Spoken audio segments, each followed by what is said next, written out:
আসসালামু আলাইকুম। আজকে আমরা নবম দশম শ্রেণীর পদার্থবিজ্ঞানের চতুর্থ অধ্যায় থেকে কাজ, ক্ষমতা ও শক্তি এই অধ্যায় থেকে বিশেষ করে কাজ এই পার্টটা নিয়ে বিস্তার আলোচনা করতে চাই। সুতরাং আর কথা না বাড়িয়ে শুরু করতে যাচ্ছি কাজ এই পার্ট নিয়ে। কাজ আসলে কি হবে? কোনো বস্তুর উপরে বল প্রয়োগ করলে যদি বস্তুটির বল প্রয়োগ বিন্দুর দিকে অথবা বিপরীত দিকে যেদিকেই সরণ ঘটে, তাহলে বল এবং বল প্রয়োগ বিন্দুর দিকে সরণের যে উপাংশ বা বল প্রয়োগ বিন্দুর দিকে যে দূরত্বটা অতিক্রম করে, বল এবং এই দূরত্বের গুণফলটাই হবে কাজ। তাহলে আমরা বলতে পারি কোনো বস্তুর উপর বল প্রয়োগ করলে বস্তুটার যে বল প্রয়োগ বিন্দুর দিকে সরণ ঘটে, তাহলে বল এবং বল প্রয়োগ বিন্দুর দিকে সরণের উপাংশের গুণফলকে কাজ বলে। এখন আমরা যদি একটা বস্তুকে আমরা এইখানে এ বিন্দুতে অবস্থিত একটি বস্তু আছে, এ বস্তুর উপরে যদি আমরা এফ সমপরিমাণ বল প্রয়োগ করি, বস্তুটা এফ সমপরিমাণ বল প্রয়োগ করায় বস্তুটা এবি বরাবর এক্স দূরত্ব অতিক্রম করে বি বিন্দুতে পৌঁছায়। তাহলে বি বিন্দু বরাবর সরণের উপাংশ বা এক্স্যাক্টলি দূরত্ব প্রযুক্ত বলের ফলে বস্তুটার অবস্থানের পরিবর্তনটা হলো এক্স। তাহলে এফ বল দ্বারা কৃত কাজ হবে, এফ বল দ্বারা কৃত কাজ ইজ ইকুয়াল টু হবে বল ইন্টু বল প্রয়োগ বিন্দুর দিকে সরণের উপাংশ, বল প্রয়োগ বিন্দুর দিকে সরণের উপাংশ। মানে সোজা সাপটা কথা, বল প্রয়োগ বিন্দুর দিকে কতটুক সরে গেল, বল প্রয়োগ বিন্দুর দিকে কতটুক সরে গেল। তাহলে কাজকে আমরা ওয়ার্ক বলি, বল মানে ফোর্স এবং বল প্রয়োগ বিন্দুর দিকে সরণের উপাংশ হলো এক্স। তাহলে কাজ ডাব্লিউ ইকুয়াল এফ এক্স, কাজ ডাব্লিউ ইকুয়াল হলো এফ এক্স। এখন এমন ঘটনাও ঘটতে পারে যে আমরা বল প্রয়োগ করব এবি বাহু বরাবর, কিন্তু বস্তুটার সরণ হবে এসি বাহু বরাবর। অর্থাৎ এ বিন্দুতে অবস্থিত কোনো বস্তুর উপরে যদি আমরা এফ সমপরিমাণ বল প্রয়োগ করি, বস্তুটির এবি বরাবর সরণ না হয়ে যদি এসি বরাবর সরণ হয়, অর্থাৎ এ বিন্দু হতে সি বিন্দুতে পৌঁছায়, তখন কিন্তু এই তার সরণ হলো বা কাজ হলো, সরণ হলো এটা এই কোণ বরাবর। তখন আমাদের এই কাজের ইকুয়েশনটা একটু পরিবর্তন আনতে হবে। কি পরিবর্তন করতে হবে? আমরা যদি এখন এই সি হতে এ বি এর উপরে আমরা একটা লম্ব অঙ্কন করি, এই লম্বটা হলো সিডি লম্ব অঙ্কন করলাম। এখন এবি এর উপর সিডি লম্ব অঙ্কন করলাম এবং এবি বরাবর এক্স্যাক্টলি বলের উপাংশ হলো এক্স। এখন তো আমরা বলতে পারি, তাহলে আমরা এটাকে যদি একটা সমকোণী ত্রিভুজ মনে করি, সর্বসাকল্যে আমরা বলতে পারি এ বিন্দুতে অবস্থিত একটি বস্তুর উপর এফ বল প্রয়োগ করায় বস্তুটি এবি বরাবর সরণ না হয়ে এসি বরাবর সরণ হলো এস দূরত্ব অতিক্রম করলে সি বিন্দুতে পৌঁছায়। সি বিন্দু হতে আমরা এবি এর উপরে সিডি লম্ব অঙ্কন করি। এখানে এসি এবং এডি এর অন্তর্ভুক্ত কোণ হলো থিটা। তাহলে এফ বল দ্বারা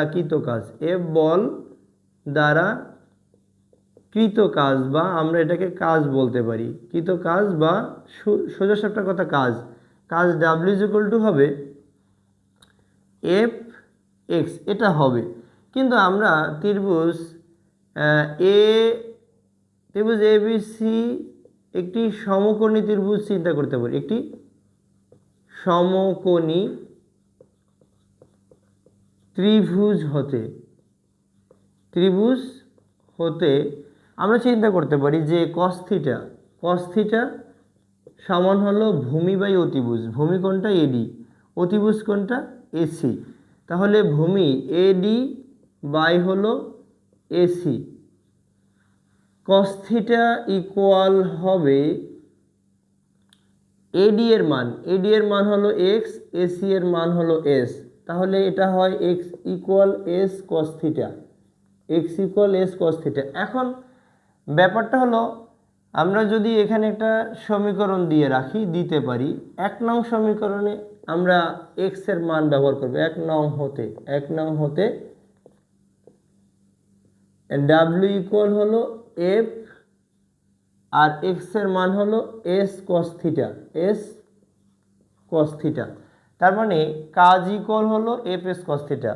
যদি আমরা এমন এক্স্যাক্টলি আমরা বিশেষ করে একতলা থেকে 2 তলায় উঠতে চাই, আমরা যদি সোজা বরাবর উঠতে পারি তাহলে আমরা একেবারে কম দূরত্ব অতিক্রম করে উঠতে পারি, কিন্তু তা সম্ভব না। এই জন্য আমাদের একটু কোণ করে উঠতে হয়। এই টাইপের ক্ষেত্রে আমরা বলের ইকুয়েশন নিব W equal F S cos theta, অর্থাৎ মধ্যবর্তী কোণ থাকবে। বা যদি কোণ বলে দেয় তখন আমরা এই কাজের সূত্রটা লিখব W equal F S cos theta. মাত্রা নির্ণয় করতে চাই, একক নির্ণয় করতে চাই, কাজের মাত্রা কি হবে? আমরা পেলাম কাজ W is equal two ball into সরণ। আমরা মৌলিক রাশি যদি পাই তাহলে সেটাকে ভাঙবো না। এখন এখানে সরণ 7টা মৌলিক রাশির মধ্যে একটা, এটাকে আমরা ভাঙবো না, কিন্তু বলকে ভাঙা যায়। এফ ইকুয়াল এম এ, তাহলে বল ইজ ইকুয়াল টু কী হবে? ভর গুণ হবে ত্বরণ, ভর গুণ ত্বরণ, আর এখানে সরণ তো আছেই। এখন এখানে আমরা মৌলিক রাশি পেলাম 2টা, ভর পেলাম, সরণ পেলাম, বাট ত্বরণ এটা লব্ধ রাশি। ত্বরণ A is equal to V by T, বেগের পরিবর্তনের হার। তাহলে ভর ত্বরণকে আমরা ভাঙলে পাবো বেগ ভাগ হলো সময়, আর এটা হলো সরণ তো মৌলিক রাশি, এটার তো আর ভাঙি নেই আমরা। তাহলে এখন দেখা যায় এখানে আবার বেগ লব্ধ রাশি, বেগকে আমরা ভাঙবো। বেগকে ভাঙলে ভি মানে ভেলোসিটি, এস ভাগ টি, সরণ ভাগ সময়। তাহলে এই ভর তো মৌলিক রাশি চেঞ্জ করলাম না, বেগ ভেঙে আমরা একটা সরণ পাবো, আর এখানে একটা সরণ আছে, সরণের বর্গ। আর বেগ ভেঙে আমরা একটা সময় পেয়েছি, সময় আরেকটা ছিল, তাহলে এই একটা সময় আর এই একটা সময়, সময়ের বর্গ। তাহলে আমরা যদি মাত্রা নির্ণয় করতে চাই, ভর মানে ম্যাস মানে ফার্স্ট লেটার এম নিব, সরণ মানে লেন্থ মানে এল স্কয়ার, সময় মানে টাইম মানে টি স্কয়ার। এটাকে যদি আমরা ইনভার্স করে দেই, টি ইনভার্স 2 হবে, উপরে উঠবে টি ইনভার্স 2। তাহলে কাজের মাত্রা হলো M L square T inverse 2। আমরা যদি এখন কাজের একক নির্ণয় করতে চাই, কাজের একক নির্ণয় করলে জাস্ট আমরা বলের একক এবং সরণের একক দ্বারা গুণ করলে কাজের একক পাবো। বলের একক হলো নিউটন, সরণের একক হলো মিটার। তাহলে 1 নিউটন মিটার সমান হলে 1 জুল, এক্স্যাক্টলি জুল। তার মানে কাজের একক হলো জুল, কাজের একক হলো জুল। এটা তো নির্ণয় করতে পারবোই, অর্থাৎ বলের একককে সরণের একক দ্বারা গুণ করলে আমরা কাজের একক পাবো। কাজের একক হলো জুল, কিন্তু কাজের অন্য একটা এককও বের করা যায়। কিভাবে বের করা যায় আমরা দেখছি। ভরের একক আমরা জানি কেজি, ভরের একক হলো কেজি, সরণের একক হলো মিটার স্কয়ার, এবং সময়ের একক হলো সেকেন্ড, তার মানে ইনভার্স সেকেন্ড স্কয়ার, অর্থাৎ KG metre square per second square. এখন তাহলে আমরা কিন্তু কাজের একক পেলাম 2টা, একটা পেলাম জুল, একটা পেলাম KG metre square per second square. কাজের 2টা একক পেলাম। 1 জুল কাজ বলতে কি বুঝি? 1 জুল কাজ বলতে আমরা কি বুঝি? কাজ আমরা জানি ডাব্লিউ ইকুয়াল এফ এক্স। এখন এই দুইটার গুণফল যদি আমরা 1 করতে পারি তাহলে সেটাই হবে, দুইটার গুণফল যদি 1 করতে পারি কীরকম গুণফল, আমরা যদি এফ এর মান 1 নিউটন এবং এটা 1 মিটার, 1 নিউটন মিটার সমানই হলো 1 জুল। বস্তুর উপর, কোনো বস্তুর উপর যদি 1 নিউটন বল প্রয়োগ করে, কোনো বস্তুর উপর 1 নিউটন বল প্রয়োগ করায়, 1 নিউটন বল প্রয়োগ করায় বস্তুটির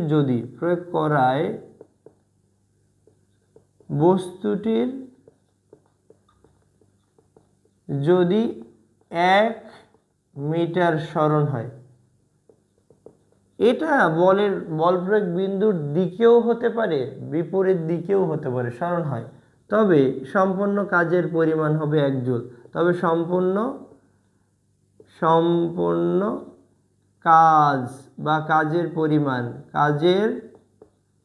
পরিমাণ 1 জুল। এখন আমরা চাইলে এখান থেকে 20 জুল কাজের সংজ্ঞা দিতে পারি। এক্স্যাক্টলি আমরা জানি W = Fx। আমরা এনিহাউ এই দুইটার গুণফল যদি 20 করতে পারি, আমরা যদি এমন করি এটাকে 1 দিয়ে এখানে যদি 20 করি তাহলেও হবে, যদি এখানে 20 করি এখানে 1 করি, এখানে 1 করি তাহলেও হবে।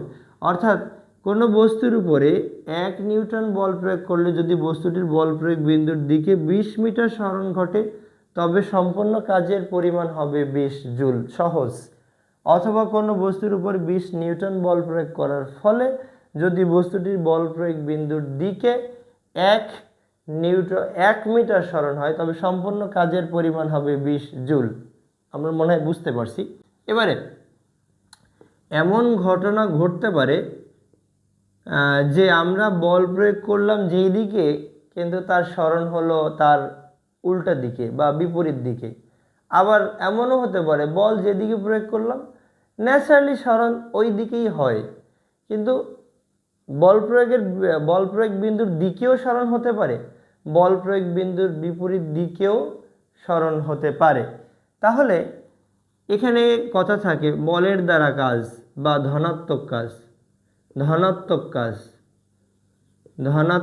কাজ অথবা বলের দ্বারা কাজ। কোনো বস্তুর উপর বল প্রয়োগ করলে যদি বস্তুটির বল প্রয়োগ বিন্দুর দিকে সরণ ঘটে তবে তাকে বলের দ্বারা কাজ বা ধনাত্মক কাজ বা বল দ্বারা কাজ সংগঠিত কাজও আমরা বলতে পারি। যেমন আমার টেবিলের উপরে যদি একটা ডাস্টারকে এক জায়গায় থেকে ধাক্কা দিয়ে অন্য জায়গায় নিয়ে যাই, অর্থাৎ আমি যেই দিকে ধাক্কা দিলাম সেই দিকেই সরণ ঘটছে, তাহলে এটা বলের দ্বারা কাজ। অথবা আমার হাতে যে কলম আছে, কলমটা যদি ফেলে দেই তাহলে পৃথিবীর টানে অভিকর্ষ বলের কারণে নিচে পড়বে, তাহলে এটা অভিকর্ষ বলের দ্বারা কাজ। আমি নিচে পৃথিবী যেদিকে টানতে চাইছে সেদিকেই গেছে, তার মানে এটা বলের দ্বারা কাজ। আর আমি যেদিকে ফেলে দিলাম নিচের দিকেই গেল, এটা বলের দ্বারা কাজ। আরেকটা হলো বলের বিরুদ্ধে কাজ বা ঋণাত্মক কাজ। ঋণাত্মক কাজটা কি? ঋণাত্মক কাজ হলো বলের বিরুদ্ধে কাজ। আমি যে বল প্রয়োগ করলাম আমাকে সমপরিমাণ পাল্টা বল প্রয়োগ করলো, তাহলে বলের বিরুদ্ধে কাজ হলো কীরকম? কোনো বস্তুর উপরে যদি বল প্রয়োগ করা হয়, বস্তুটি যদি বল প্রয়োগ বিন্দুর দিকে সরণ না ঘটে তার বিপরীত দিকে সরণের উপাংশ থাকে, তবে সম্পন্ন ওই কাজকে বলা হবে ঋণাত্মক কাজ বা বলের বিরুদ্ধে কাজ। তো বলের বিরুদ্ধে কাজ এক্সাম্পল হিসেবে যদি আমি কোনো একটি বস্তুকে উপরের দিকে ছুঁড়ে মারলে কিন্তু সেটা আবার পৃথিবীর টানের কারণে নিচেই চলে আসবে, তাহলে এটা হলো অভিকর্ষ বলের বিরুদ্ধে কাজ, তার মানে এটাই হলো ঋণাত্মক কাজ। অথবা আমি একটা বলকে দেয়ালে ছুঁড়ে মারলে বলটা আবার পুনরায় আমার দিকে ফিরে আসবে, তার মানে আমি কিন্তু আমার দিকে মারিনি, আমি দেয়ালের দিকে মারছি, আমার দিকে ফিরে আসছে, তার মানে এটাও কি হলো? এটা হলো বলের বিরুদ্ধে কাজ। ক্ষমতা ও শক্তি থেকে শক্তি এই পার্ট নিয়ে আলোচনা করব। তো প্রথমে আমরা জানবো যে শক্তি কি। কোনো ব্যক্তি বা উৎসের কাজ করার সামর্থ্যকে শক্তি বলে। অর্থাৎ যার বেশি কাজ করার সামর্থ্য রয়েছে তার শক্তিও বেশি, যে বেশি কাজ করতে পারে তার। অর্থাৎ কোনো ব্যক্তি বা উৎসের কাজ করার সামর্থ্যকে শক্তি বলে, অথবা শুধু বলা যায় যে কাজ করার সামর্থ্যকে শক্তি বলে। যে যত বেশি কাজ করতে পারে তার তত বেশি শক্তি রয়েছে। শক্তির নির্দিষ্ট কোনো দিক নেই, এই জন্য শক্তির শুধু মান আছে, বা শক্তিকে পরিমাপ করার জন্য শুধু মানের মাধ্যমে পরিমাপ করে কত জুল শক্তি। তো বলা যায় যে যেহেতু শক্তির কোনো দিক নেই, তাই শক্তি হলো একটা স্কেলার রাশি। শক্তির একক, শক্তি এবং কাজ পরিপূরক। কাজ দ্বারা শক্তিকে রিপ্লেস করা যায়, শক্তি দ্বারা কাজকে রিপ্লেস করা যায়। তাই কাজের একক শক্তির একক হবে, কাজের মাত্রা শক্তির মাত্রা হবে, কাজের একক শক্তির একক হবে। এবারে আমরা সাধারণত বিভিন্ন প্রকার শক্তি পাই, প্রায় 9 প্রকার শক্তি আমরা পাই। শক্তির বিভিন্ন রূপ, অর্থাৎ বিভিন্ন ধরনের শক্তি আছে, তবে এই অধ্যায়ে আমরা অনেক বিভিন্ন ধরনের শক্তি আলোচনা করব না, শুধু শুধু 2টা শক্তি আলোচনা করব। তো দেখি শক্তির বিভিন্ন রূপটা আসলে কি। শক্তির বিভিন্ন রূপ রয়েছে, তার ভিতরে তাপ শক্তি, তাপ শক্তি, আলোক শক্তি আছে, শব্দ শক্তি আছে, তড়িৎ শক্তি, চৌম্বক শক্তি,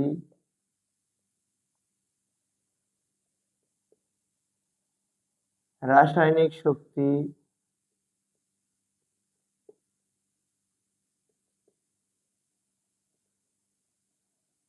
রাসায়নিক শক্তি, তারপরে সৌর শক্তি, সূর্য থেকে আগত শক্তি, সৌর শক্তি, নিউক্লিয়ার শক্তি, নিউক্লিয় শক্তি। এবং এই অধ্যায়ে আমরা যেই শক্তিটা আলোচনা করব, যেটা যান্ত্রিক শক্তি। যান্ত্রিক শক্তি মানে যে শক্তি গতি শক্তি এবং বিভব শক্তির সমন্বয়ে গঠিত। অবস্থান বা গতির কারণে কোনো বস্তুর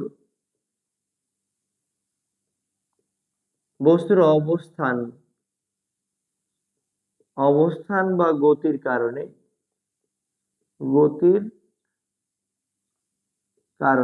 বস্তুর মধ্যে যে শক্তি নিহিত থাকে, বস্তুর মধ্যে যে শক্তি নিহিত থাকে বা যে শক্তি উদ্ভব হয়, এটা আর কি, মধ্যে যে শক্তি নিহিত থাকে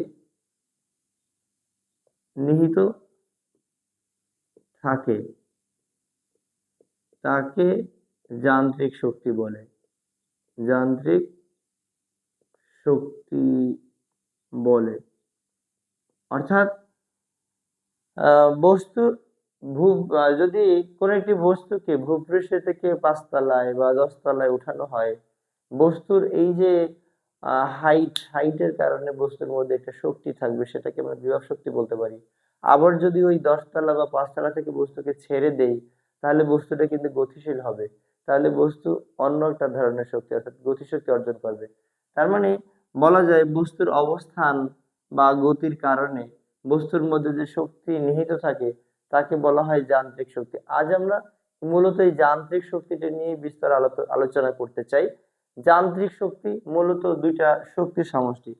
যান্ত্রিক শক্তি হলো মূলত বিভব শক্তি ও গতি শক্তির সমন্বয়ে গঠিত। বিভব শক্তি আর এটা হলো গতি শক্তি।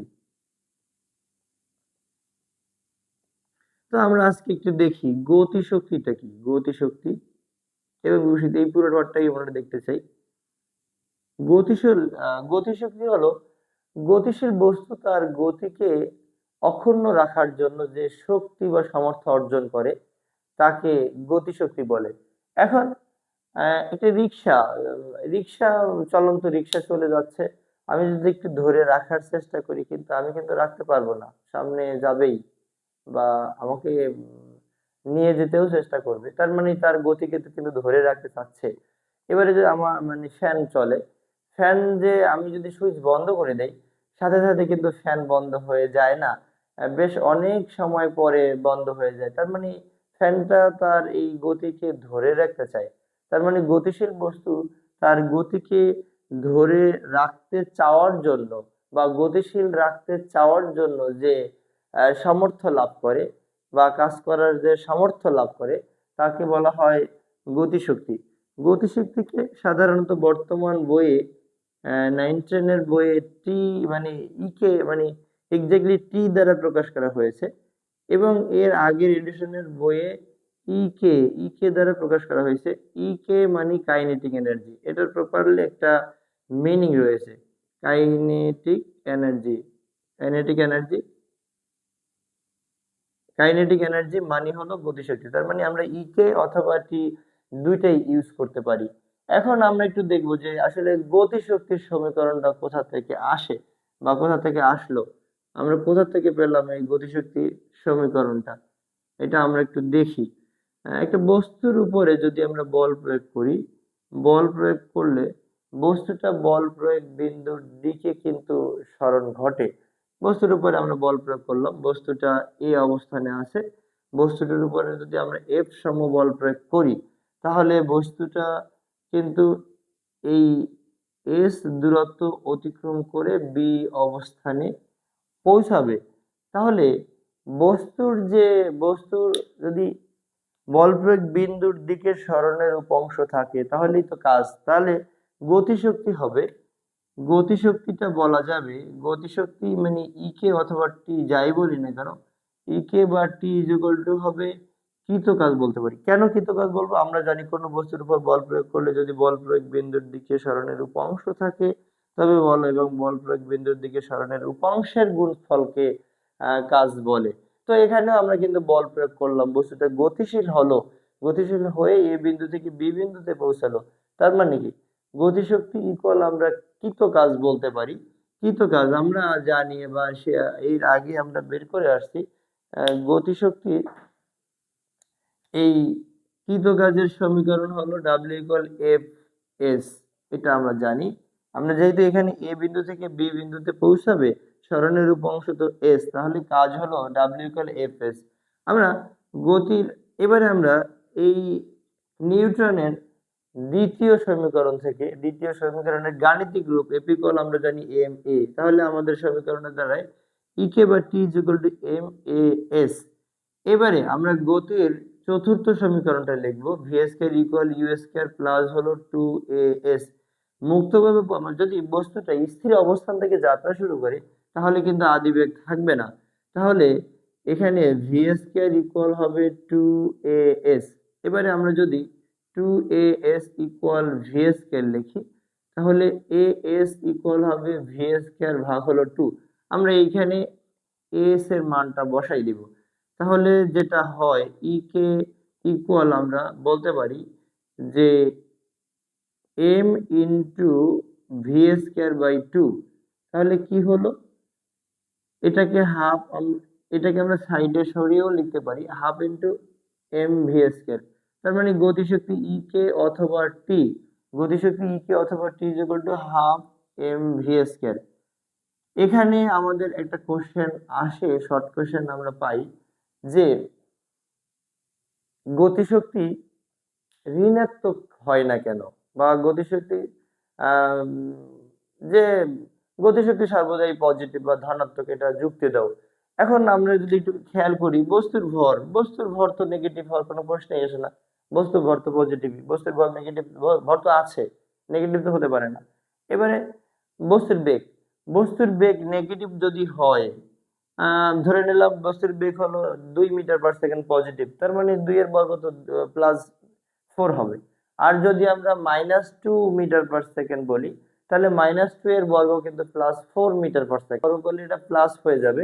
এই জন্য বলা যায়, যেহেতু বেগ এর বর্গ আছে সমীকরণে, এই জন্য বেগ এর মান ঋণাত্মক থাকলেও এটা অলওয়েজ ধনাত্মকই হবে। তাই বলা যায় যে গতিশক্তি কখনো নেগেটিভ হতে পারে না, গতিশক্তি অলওয়েজ পজিটিভ হবে। গতিশক্তি এবং ভরবেগের মধ্যে একটা সম্পর্ক স্থাপন করো। গতিশক্তি গতিশক্তি ও ভরবেগের মধ্যে একটা রিলেশন, এর মধ্যে সম্পর্ক।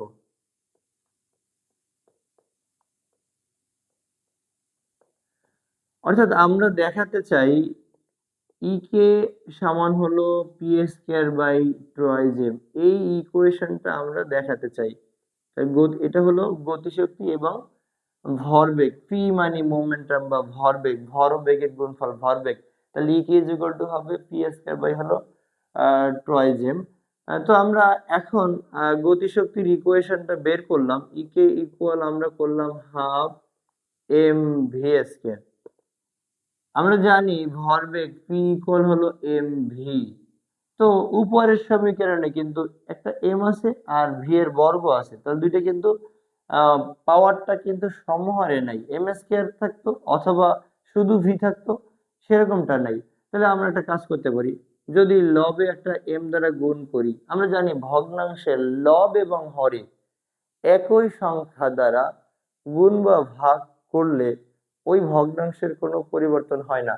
তাহলে এই ভগ্নাংশের লবকে যদি আমরা একটা এম দ্বারা গুণ করি, আর এখানে তো এম ভি স্কয়ার আছেই, হরকে আবার এম দ্বারা ভাগ করব, এটা কেটেও দিতে পারি। এক্স্যাক্টলি আমি কেটে দেওয়ার জন্য কিন্তু নেই, সমীকরণটা বের করার জন্য নিলাম।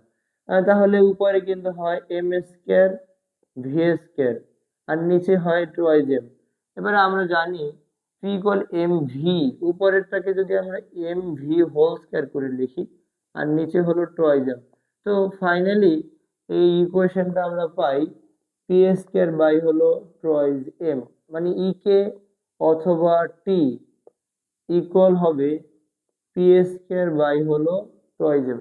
এটা একটা ভালো সম্পর্ক, অর্থাৎ এটা দিয়ে আমরা অনেক ম্যাথ করি, খুব কাজে দিবে আর কি। বিভব শক্তি হলো স্বাভাবিক অবস্থান বা অবস্থা থেকে কোনো বস্তুকে অন্য কোনো অবস্থান বা অবস্থানে স্থানান্তরিত করলে বস্তুর মধ্যে যে শক্তি সঞ্চিত থাকে বা নিহিত থাকে বা যে শক্তির উদ্ভব হয় সেটাকে আমরা এক্স্যাক্টলি বিভব শক্তি বলি। বিভব শক্তিকে বলা হয় পোটেনশিয়াল এনার্জি। এক্স্যাক্টলি বিভব শক্তিকে ভি অথবা ইপি দ্বারা প্রকাশ করা হয়। ভি আমাদের এই বর্তমান 9-10 বা নবম দশম শ্রেণীর বইয়ে গতিশক্তিকে বিভব শক্তিকে ভি দ্বারা প্রকাশ করা হয়েছে, এবং এর আগের বইয়ে বিভব শক্তিকে ইপির একটা প্রপার মিনিং আছে, পোটেনশিয়াল এনার্জি। পোটেনশিয়াল এনার্জি মানে বিভব শক্তি, পোটেনশিয়াল এনার্জি মানে বিভব শক্তি। এখন আমরা মনে হয় বুঝতে পারছি, অর্থাৎ স্বাভাবিক অবস্থান বা বিভব শক্তি। এখন কোন একটি বস্তুকে আমরা একটু দেখবো যে বিভব শক্তি কিভাবে বের করা যায়। কোন একটি বস্তুকে যদি কোন একটি বস্তুকে বা এম ভরের একটি বস্তুকে যদি অভিকর্ষ বলের বিরুদ্ধে এইচ উচ্চতায় উঠানো হয়, তাহলে বস্তুর মধ্যে যে শক্তি নিহিত বা অর্জিত বা শক্তির উদয় হবে সেটাকে আমরা বলতে পারি বিভব শক্তি, বা বস্তুর মধ্যে যে শক্তি পুরোটা শক্তি হবে বিভব শক্তি। বিভব শক্তিকে এক্স্যাক্টলি ইপি দ্বারা প্রকাশ করা হয়। তাহলে বিভব শক্তি হলো বস্তুর ওজন। এইখানে যে বস্তুটা আছে এই বস্তুটাকে কিন্তু পৃথিবী টানছে, পৃথিবী টানলে এর ওজন আছে এবং এটা কোথায় আছে, এই উচ্চতায় আছে। তাহলে বিভব শক্তি হবে বস্তুর ওজন ইনটু হলো উচ্চতা। তাহলে ওজন হলো ডাব্লিউ, উচ্চতা হলো এইচ। আমরা জানি ডাব্লিউ ইকুয়াল এম জি আর এইচ, তাহলে ইফি ইকুয়াল হবে এম জি এইচ। এখানে আমাদের একটা কোশ্চেন আসে, প্রায় আসে, কিরকম যে বিভব শক্তি কিসের উপর নির্ভর করে বা কোন মানের পরিবর্তনের কারণে বিভব শক্তির পরিবর্তন হয়। বিশেষ করে আমরা কোন একটি নির্দিষ্ট বস্তুকে আমরা যেখানেই নিয়ে যাই না কেন বস্তুর ভর কিন্তু চেঞ্জ হয় না। ভর হলো মৌলিক রাশি, ভরের মান হলো ফিক্সড, এবং আমরা একতলা থেকে যখন দোতলায় কোনো একটি বস্তুকে নিয়ে একতলা থেকে দুই তলায় যখন কোনো বস্তুকে নিয়ে যাই তখন জি এর মান যেটা ব্যবহার করি, জি এর মান 9.8 এটা ইউজ করি। পাঁচতলায় ঠিক পাঁচতলায়ও ঠিক আমরা একই জি এর মান ইউজ করি। তাহলে কিন্তু এম এর মান এবং জি এর মান ফিক্সড। তাহলে পরিবর্তনশীল কোনটা, চেঞ্জেবল কোনটা? চেঞ্জেবল হলো হলো হাইট। তাহলে বলা যায় বিভব শক্তি হলো হাইট এর সমানুপাতিক। বিভব শক্তি মানে হাইট বা উচ্চতা, উচ্চতা যত বেশি হবে বিভব শক্তি তত বেশি হবে। উচ্চতা যত বেশি হবে বিভব শক্তি তত বেশি হবে। উচ্চতা যত কম হবে বিভব শক্তি তত কম হবে। আসসালামু আলাইকুম। কাজ ক্ষমতা ও শক্তি থেকে আজকে আমরা ক্ষমতা এই পার্ট নিয়ে আলোচনা করব। তো প্রথমেই আমরা জেনে নেব যে ক্ষমতা বলতে কি বুঝি বা ক্ষমতা কাকে বলে।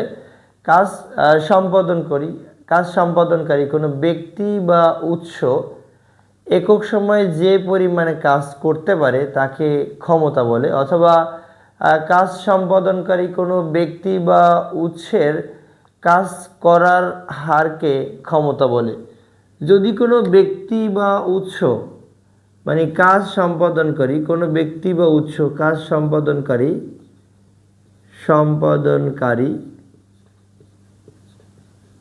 কোনো ব্যক্তি বা উৎস, কোনো ব্যক্তিও করতে পারে অথবা কোনো যন্ত্র, যেটাকে আমরা উৎস বলছি, ব্যক্তির কাজ করার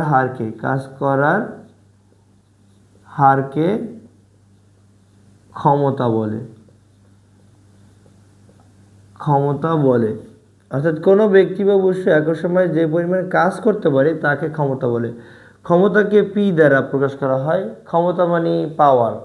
এবারে কোনো কাজ সম্পাদনকারী কোনো যন্ত্র টি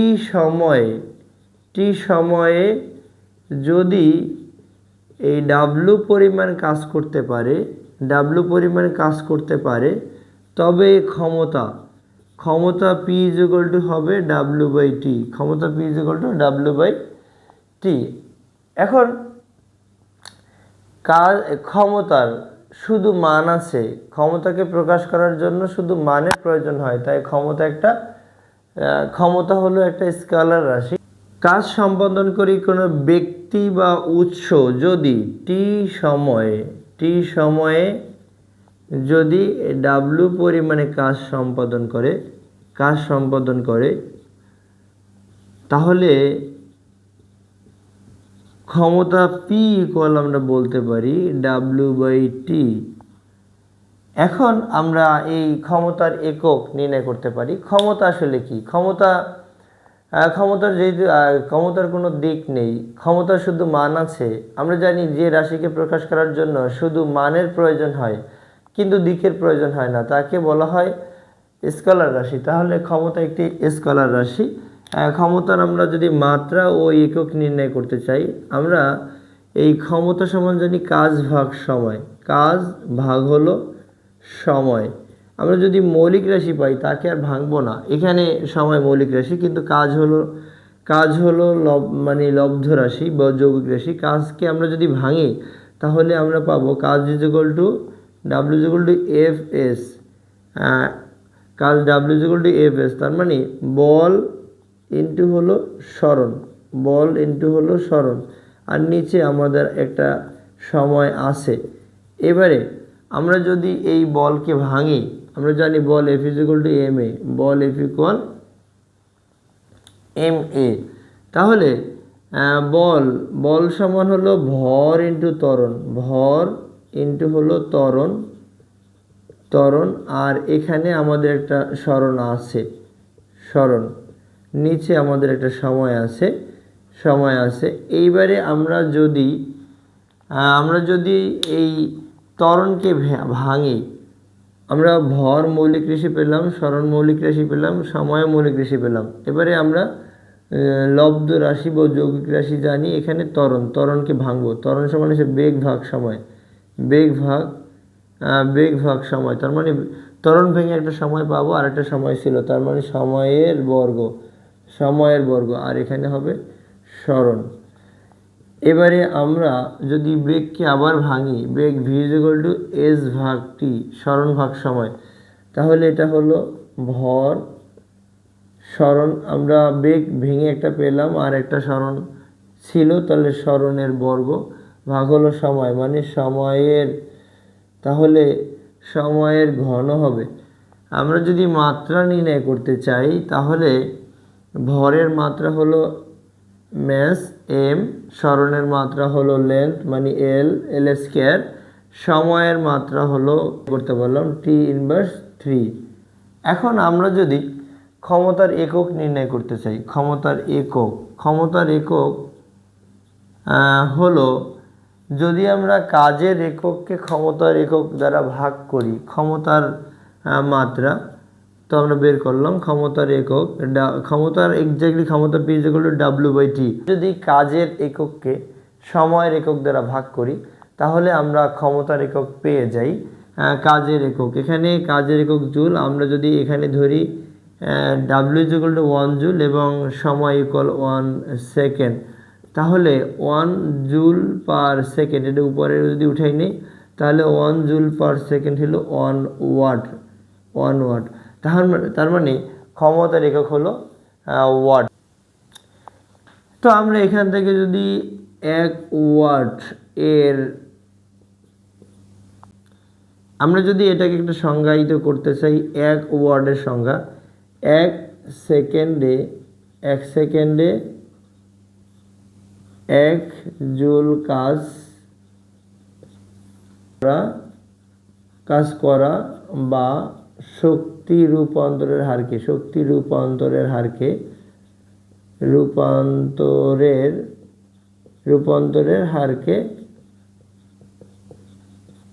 1 ওয়াট বলে। আমরা কি বলবো এটাকে? 1 সেকেন্ডে, অর্থাৎ টি এর মান হলো 1 সেকেন্ড এবং এখানে কাজ 1 জুল, এটাকে আমরা বিভব শক্তি হিসাবে শক্তিও বলতে পারি।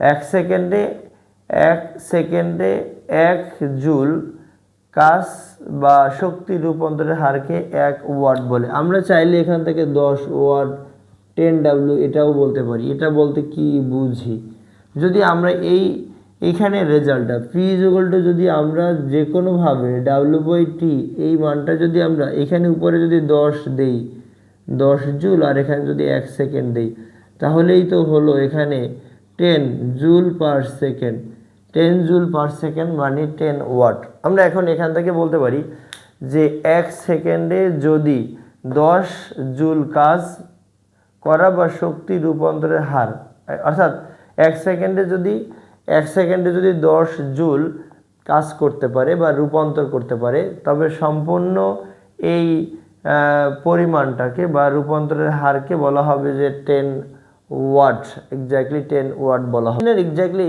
ইঞ্জিনের ক্ষমতাকে HP দ্বারা প্রকাশ করা হয়। ইঞ্জিনের ক্ষমতাকে হর্স পাওয়ারও আমরা বলে থাকি। ইঞ্জিনের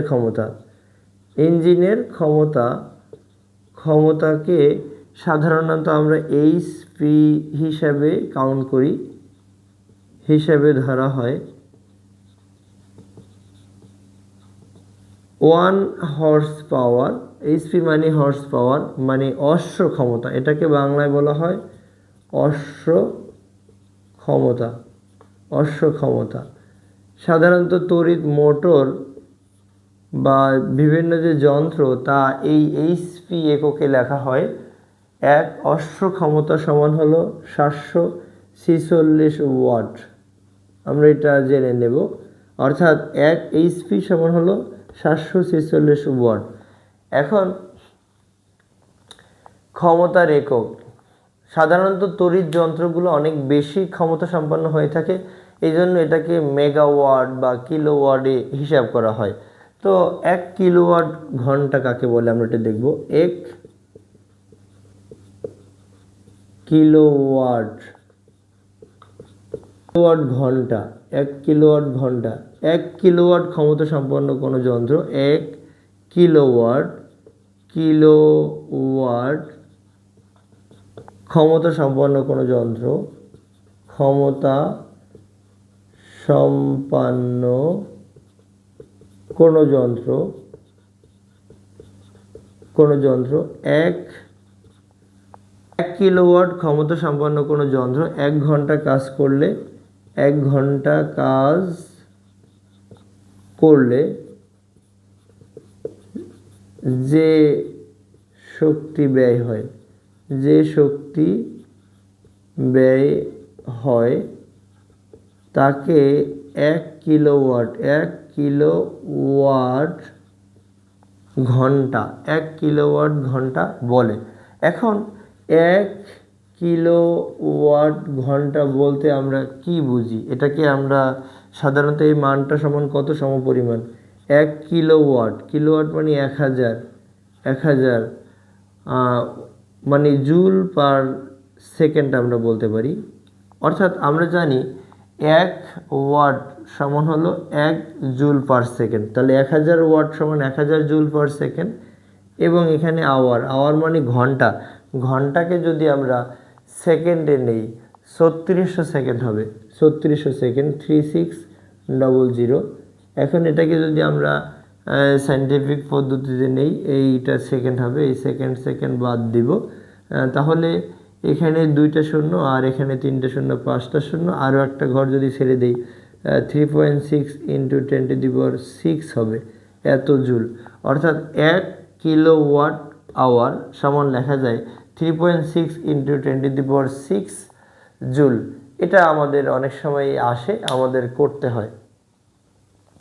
তো ক্ষমতার এই পার্টটা আমরা একটু জেনে নিলাম, একটু একেবারেই মোটামুটি ভালো সহজ পার্ট। এটা দিয়ে আমরা অনেক সময় অনেক ম্যাথ আমাদের করতে হয়। তো মেইনলি ক্ষমতা P = যখন আমরা ম্যাথ করি তখন আমরা এই ইকুয়েশনটা ইউজ করি, W/T তো ইউজ করি। তখন আমরা এই W মানে এক্স্যাক্টলি আমরা কখনো W বলতে পারি। W সমান হচ্ছে কি? কৃত কাজ W = এখানে জাস্ট এখানে W আমরা FH বলতে পারি, FH/T। F হলো mg। কেন g? উপর থেকে যদি নিচে ফেলে দেই তাহলে এটা হবে mg, h তো আছেই, আর এখানে t। আর যদি আমরা ভূপৃষ্ঠে এক জায়গায় থেকে অন্য জায়গায় নিয়ে যাই তখন fs হবে fs/t। আর এখানে লেখা যায় তাহলেmas হলো t। অর্থাৎ ক্ষমতা P = mas/t অথবা ক্ষমতা P = mgh/t, আমরা এটাও নিতে পারি। অথবা আমরা ক্ষমতা P = যেটা জানি, এটাকে আমরা এই W এর জায়গায় আমরা ই লিখতে পারি। কেন? এখানে এক্স্যাক্টলি W আমরা এখানে বিভব শক্তির সাথেও কম্পেয়ার করতে পারি, এটাকে ইও বলতে পারি। ই মানে কি? ই মানে পোটেনশিয়াল এনার্জি, যেটাকে আমরা বিভব শক্তি বলি। তাহলে ক্ষমতা P E/T লিখলেও হবে। E/T একই কথা, mgh/t। তার মানে আমরা এখানে ক্ষমতা P mgh/t, ক্ষমতা P ms/t অথবা ক্ষমতা P E/T মানে mgh/t, এই ভেরিয়েশনগুলো আমরা ইউজ করতে পারি। আসসালামু আলাইকুম প্রিয় শিক্ষার্থী বন্ধুরা, আজকে আমরা দেখব গতিশক্তি এবং বিভব শক্তি দিয়ে যে কোশ্চেনটা আসে। দেখাও যে এইচ উচ্চতায় গতিশক্তি বিভব শক্তির দ্বিগুণ, অথবা এইচ উচ্চতায় গতিশক্তি বিভব শক্তির অর্ধেক বা 3 গুণ বা দ্বিগুণ, যাই বলে না কেন।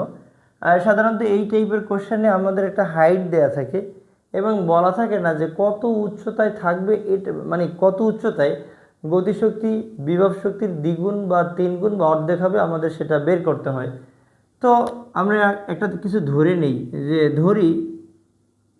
ধরি এইচ উচ্চতায়, আমরা এটা এরকম করেই ধরি, যে ধরি ভূপৃষ্ঠ হতে এইচ উচ্চতায় গতিশক্তি বিভব শক্তির দ্বিগুণ হবে। গতিশক্তি বিভব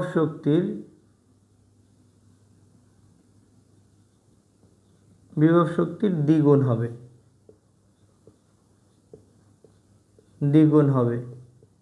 এখানে দ্বিগুণ না বলে, এটা আমার মতন করে বললাম, দ্বিগুণ, 3 গুণ, অর্ধেক, অথবা বিভব শক্তি গতিশক্তিরও দ্বিগুণ, 3 গুণ, অর্ধেক হতে পারে। তো আমার এই কোশ্চেনটা ভালোভাবে সলভ করার জন্য আমরা দেখব যার সাথে র আছে, অর্থাৎ যার সাথে র যুক্ত থাকে তার সাথে গুণ দিতে হয়। তো এখানে আমরা লিখলাম ভূপৃষ্ঠ হতে এইচ উচ্চতায় গতিশক্তি বিভব শক্তির র আছে, কার সাথে? বিভব শক্তির সাথে। হ্যাঁ, বিভব শক্তির দ্বিগুণ হবে। তাহলে আমরা এটা এরকম লিখতে পারি, ইকে মানে কি? ইকে হলো গতিশক্তি ইকুয়াল 2 ইন্টু, মানে দ্বিগুণ কার সাথে দিব? বিভব শক্তির সাথে দিব, 2 ইন্টু ইপি। ইপি ইকে ইকুয়াল হলো হাফ এম ভি স্কয়ার এবং বিভব শক্তি হলো এম জি। বিভব শক্তির ক্ষেত্রে হাইট কত হবে? বিভব শক্তির ক্ষেত্রে হাইট হবে এইচ, তার মানে এম জি এইচ আমরা ইউজ করব। এবারে গতিশক্তি, আমরা কিন্তু এই শক্তির সংরক্ষণশীলতা, পরন্ত বস্তুর ক্ষেত্রে শক্তির সংরক্ষণশীলতার সূত্র প্রমাণ করতে গিয়ে আমরা বললাম যে সাধারণত গতিশক্তির ক্ষেত্রে উচ্চতা উপর থেকে নিচে কাউন্ট করতে হয়। গতিশক্তির ক্ষেত্রে উচ্চতা হলো উপর থেকে নিচে এবং বিভব শক্তির ক্ষেত্রে উচ্চতা নিচ থেকে উপরে। তাহলে এটা তো গতিশক্তি। এই গতিশক্তির ক্ষেত্রে উচ্চতাটা যেটা হবে V square is equal to সূত্র হবে U square plus 2gh, exactly এইচের জায়গায় হবে 60 মাইনাস এইচ, আর ডান পাশে 2mgh। এটা হলো, আমরা জানি মুক্তভাবে পরন্ত বস্তুর আদি বেগ থাকে না, তাহলে ইউ এর মান না থাকলে 2g into 60 minus H equal হলো 2mgh। 2 কেটে দিব। এবারে আমরা দুই পাশ থেকে mg কেটে দিতে পারি, mgh ইকুয়াল হলো 2mgh। দুই পাশ থেকে আমরা mg কেটে দিব। কেটে দিলে বাম পাশে 60 থাকে আর ডান পাশে এটা মাইনাস এইচ, অন্য সাইডে গেলে হবে প্লাস এইচ। তার মানে 2h প্লাস হলো এইচ, এটাকে আমরা 3h লিখতেই পারি। তাহলে এইচ ইকুয়াল হবে, এটা ভাগ হয়ে যাবে, 60কে আমরা যদি 3 দ্বারা ভাগ করি তাহলে 20 হবে, অর্থাৎ এইচের মান কিন্তু আমরা এখানে 20 পেলাম। এইচের মান পেলাম 20, অর্থাৎ ভূপৃষ্ঠ থেকে 20 মিটার উচ্চতায় গতিশক্তি বিভব শক্তির দ্বিগুণ হবে। এরকম আমাদের অনেক কোশ্চেনই আসে, এটা আমাদের খুবই সহজে করা যায়। এবারে আমরা কোশ্চেনটা দেখতে চাই যে কত উচ্চতায় গতিশক্তি বিভব শক্তির দ্বিগুণ বা তিনগুণ হবে, কখন? যখন বস্তুটাকে একটা নির্দিষ্ট বেগে নিক্ষেপ করা হবে। হ্যাঁ, ধরে নিলাম ইউ বেগে নিক্ষিপ্ত একটা বস্তু, ইউ বেগে নিক্ষিপ্ত একটি বস্তু কত উচ্চতায় গতিশক্তি বিভব শক্তির দ্বিগুণ হবে,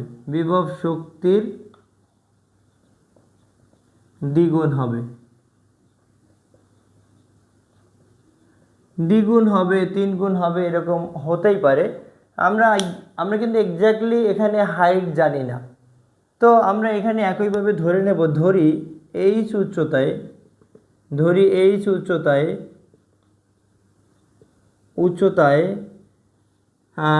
এইচ উচ্চতায় গতিশক্তি বিভব শক্তির দ্বিগুণ হবে। গতিশক্তি বিভব শক্তির দ্বিগুণ হবে। তাহলে আমরা লিখলাম গতিশক্তি মানে ইকে ইকুয়াল 2 ইন্টু ইপি, কার সাথে র আছে? বিভব শক্তির সাথে র আছে, এই যে র আছে, এই জন্য আমরা বিভব শক্তির সাথে গুণ দিব। এখন গতিশক্তি, যেহেতু বস্তুটাকে আমরা উপরের দিকে নিক্ষেপ করব, তার মানে অভিকর্ষ ত্বরণের বিরুদ্ধে উঠাবো। কত উচ্চতায় উঠাবো? ধরে নিলাম এইচ উচ্চতায় উঠাবো। তাহলে এইচ উচ্চতায় উঠালে বিভব শক্তি হবে হাফ এম ভি স্কয়ার তো হবে, আর গতিশক্তি কত উচ্চতা, মানে গতিশক্তির সূত্র হলো হাফ এম ভি স্কয়ার। বিভব শক্তি অর্থাৎ এইচ উচ্চতায় যেহেতু উঠবে, বিভব শক্তি হলো এম জি এইচ। গতিশক্তির ক্ষেত্রে সূত্র হলো half M V square, V স্কোয়ারে ভাঙলে হবে ইউ স্কোয়ার মাইনাস, কেন এটা মাইনাস হবে, অর্থাৎ এটা অভিকর্ষ বলের বিরুদ্ধে উপরের দিকে উঠছে, তাহলে U square minus two G H এটা বলা যায়, আর এখানে টু এম জি এইচ এটা বলবো আমরা। তো এইখানে অবশ্যই আদিবেগ আছে, এখানে আদিবেগ থাকবে, উভয় পাশ থেকে আমরা এম বাদ দিয়ে দিব, এম বাদ দিয়ে দিতে পারি, তাহলে বাম পাশে যেটা এখান থেকে টু এই সাইডে আসলে গুণ হয়ে যাবে, তাহলে U square minus two G H equal হবে টু ইন্টু টু মানে ফোর, ফোর জি এইচ, তাহলে আমরা লিখতে পারি ফোর প্লাস টু একদিকে নিয়ে যেতে পারি, ফোর জি এইচ প্লাস হলো টু জি এইচ, তাহলে এটা হয় সিক্স জি এইচ বাই হলো ইন্টু হলো মানে U square equal six G H.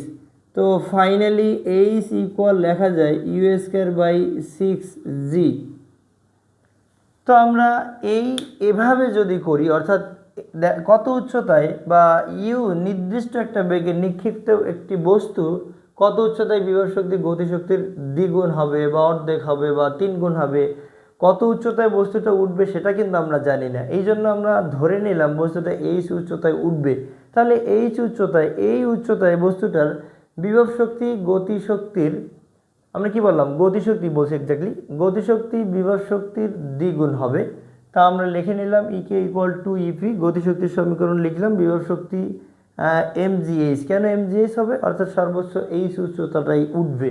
এবারে বিভব শক্তির ক্ষেত্রে নিক্ষিপ্ত বস্তু হবে, যেহেতু এখানে কি বলা আছে, এখানে বলা আছে ইউ বেগে নিক্ষেপ করা হলো, এটাও খুব সহজ, অর্থাৎ গতিশক্তি এবং বিভব শক্তির তুলনা দিয়ে যে কোশ্চেনটা আসে, জাস্ট এই দুইটা কোশ্চেনই আসে সহজ, আমরা যদি একটু প্র্যাকটিস করি এরকম অঙ্ক আমরা যে কোনো অঙ্ক সমাধান করতে পারবো। আসসালামু আলাইকুম, নবম দশম শ্রেণীর শিক্ষার্থীদের জন্য আজকে আমরা সমাধান করছি শক্তির সংরক্ষণশীলতা, শক্তির সংরক্ষণশীলতার নীতিটা, অর্থাৎ বিন্দু ভরের জন্য শক্তির সংরক্ষণশীলতার নীতি, অর্থাৎ এটা হবে মুক্তভাবে পড়ন্ত বস্তুর ক্ষেত্রে, অর্থাৎ মুক্তভাবে পড়ন্ত বস্তুর ক্ষেত্রে শক্তির সংরক্ষণশীলতার নীতিটা আমরা একটু দেখব।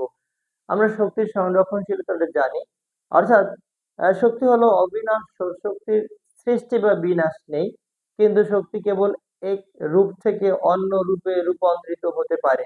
কিন্তু এখানে যেটা হবে, এখানে আমরা দেখব যে মুক্তভাবে পড়ন্ত বস্তুর বিভিন্ন বিন্দুতে শক্তি যে অপরিবর্তনীয় থাকে সেটা আমরা দেখব। ধরি এম ভরের একটি বস্তুকে, এম ভরের একটি বস্তুকে অভিকর্ষ বলের বিরুদ্ধে এইচ উচ্চতায় এ বিন্দুতে উঠানো হলো, তাহলে বস্তুর মধ্যে যে সঞ্চিত শক্তি বা উদ্ভূত বা জমাকৃত শক্তি সেটাকে আমরা বলতে পারি বিভব শক্তি। তাছাড়া যান্ত্রিক শক্তি নামে আমরা একটা পাঠ পড়েছি, বস্তুর অবস্থান ও গতির কারণে বস্তুর মধ্যে যে শক্তি উদ্ভব হয় সেটাকে আমরা যান্ত্রিক শক্তি বলি। তো যান্ত্রিক শক্তি মূলত দুটি শক্তির সমষ্টি, একটা হলো গতি শক্তি এবং অন্যটি হলো বিভব শক্তি। তো যদি বস্তুটাকে ভূপৃষ্ঠ থেকে এই উচ্চতায় উঠানো হয়, বস্তুটা স্থির হয়ে যায় এবং বস্তুর মধ্যে সমস্ত শক্তি তখন বিভব শক্তি হয়ে যায়। বস্তুটাকে যদি আবার অভিকর্ষ বলের প্রভাবে মুক্তভাবে ছেড়ে দেওয়া হয়, তখন বিভব শক্তিটা পর্যায়ক্রমে কমতে থাকে এবং গতি শক্তিটা পর্যায়ক্রমে বাড়তে থাকে। এই সূত্রটা বা শক্তির সংরক্ষণশীলতার নীতিটা প্রমাণ করার জন্য আমাদের জাস্ট এখানে চারটা পয়েন্ট মনে রাখতে হবে। চারটা পয়েন্ট হলো, প্রথম ক্ষেত্রে মনে রাখতে হবে যে সর্বোচ্চ উচ্চতায় বস্তুটা কিন্তু স্থির, সর্বোচ্চ উচ্চতায় গতিশক্তি থাকে না, গতিশক্তি থাকে না, না থাকার একটাই কারণ, এখানে V equal zero, V equal zero, অর্থাৎ সর্বোচ্চ উচ্চতায় বস্তুটা যেহেতু স্থির হয়ে যায়, এই জন্য সর্বোচ্চ উচ্চতায় বিভব শক্তি মানে গতিশক্তি থাকে না। এবারে ভূপৃষ্ঠ স্পর্শ করার মুহূর্তে ভূপৃষ্ঠ স্পর্শ স্পর্শ করার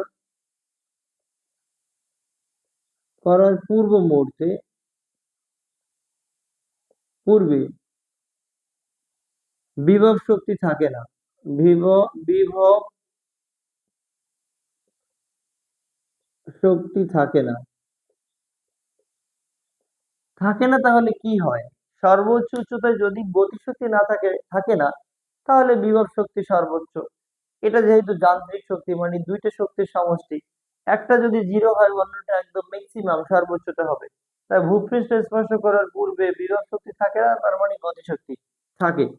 এবারে বিভব শক্তির ক্ষেত্রে উচ্চতা নিচ থেকে উপরে হিসাব করতে হয়। বিভব শক্তির ক্ষেত্রে উচ্চতা নিচ থেকে উপরে হিসেব করতে হয়। উপরের দিকে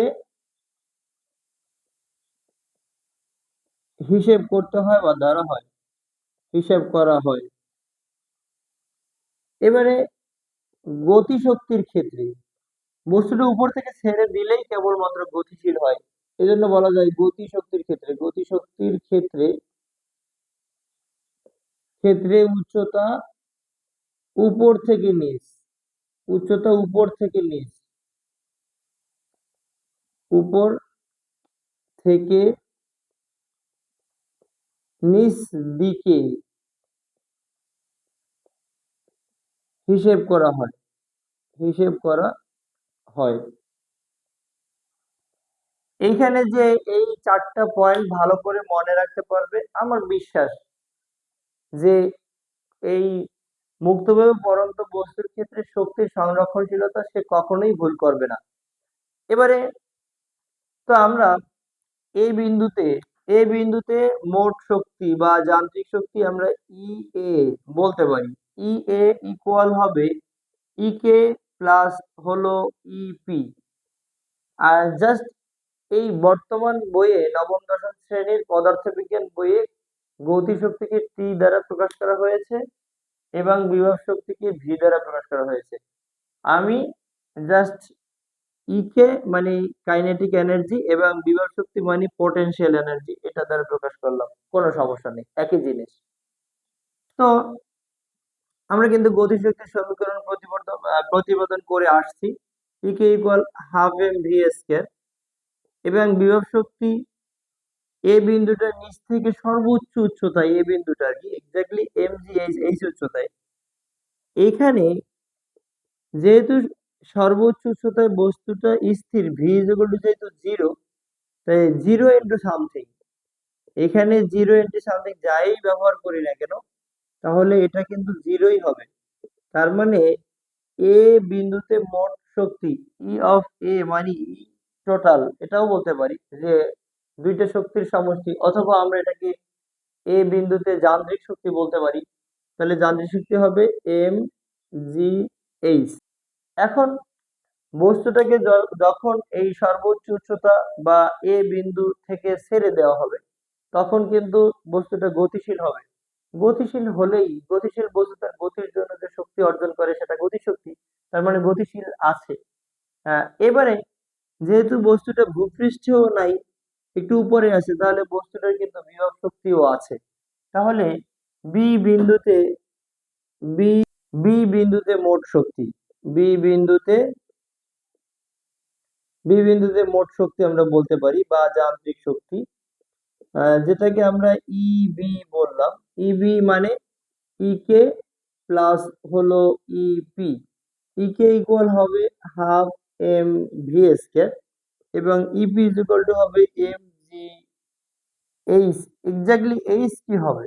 বি বিন্দুর ক্ষেত্রে বিভব শক্তির ক্ষেত্রে উচ্চতা আমরা বললাম নিচ থেকে উপরে, বিভব শক্তির ক্ষেত্রে উচ্চতা নিচ থেকে উপরে, অর্থাৎ বি বিন্দুটা সি বিন্দু থেকে কত উপরে আছে? এক্স উচ্চতায় আছে। তার মানে এখানে হাইট হবে এম জি এইচ। এক্স্যাক্টলি এখানে H is equal to X হবে। এবারে আমরা এই বেগের চতুর্থ সমীকরণ থেকে জানি V square equal U square plus 2g H. এখন এই যে এইচ, এখানে আমরা গতিশক্তির ক্ষেত্রে আমরা বললাম গতিশক্তির ক্ষেত্রে উচ্চতা উপর থেকে নিচ দিকে হিসাব করতে হয়।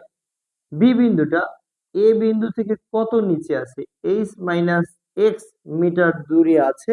তাহলে আমরা এইচ এর জায়গায় ব্যবহার করব এইচ মাইনাস এক্স। এটা এক্স্যাক্টলি এখানে কিন্তু এইচ হইতো, কিন্তু এইচ আমরা ব্যবহার করতে পারলাম না। কেন পারলাম না? যে এ এবং বি এর মধ্যবর্তী দূরত্ব হলো এইচ মাইনাস এক্স। এই জন্য এখানে মানটা হবে এম জি এক্স। এবারে আমরা জানি মুক্তভাবে পড়ন্ত বস্তুর আদিবেগ থাকে না, ইউ ইকুয়াল 0 হয়। পড়ন্ত বস্তুর ক্ষেত্রে মুক্তভাবে পড়ন্ত বস্তুর আদিবেগ থাকে না, এটা এইচ মাইনাস এক্স। এখন আমরা যদি এখান থেকে যোগ বিয়োগ করি তাহলে এটা হবে হাফ এম 2g, এখানে হবে এইচ মাইনাস এক্স। এখানে কিন্তু এম জি এক্স আছে, এখানেও এম জি এক্স আছে। তো এই হাফ হাফ কেটে দিব, তাহলে যেটা হয় M G H minus x,